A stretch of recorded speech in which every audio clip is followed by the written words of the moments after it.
Salih,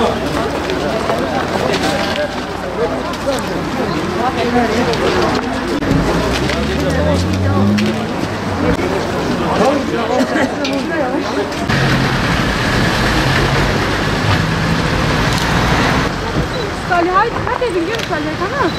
Anne.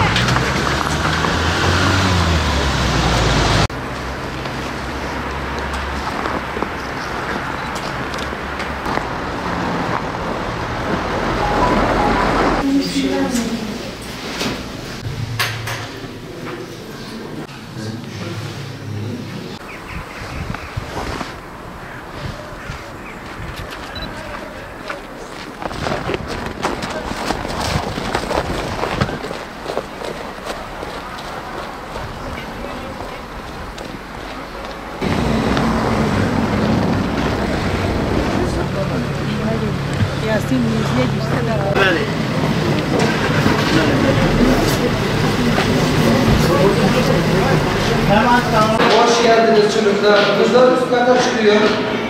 Hadi bakalım.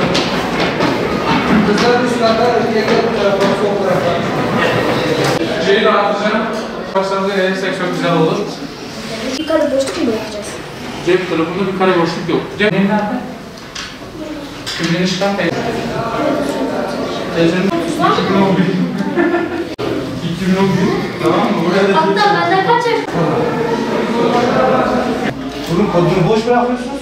Adreste ise bak isim, soy isim, mahalle, imza.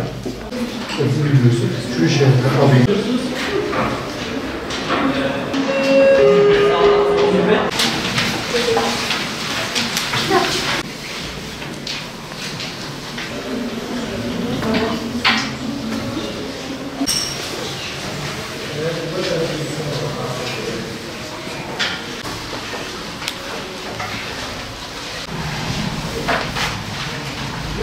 Öncelikle yani şu an eksi 15 derece, hava soğuk.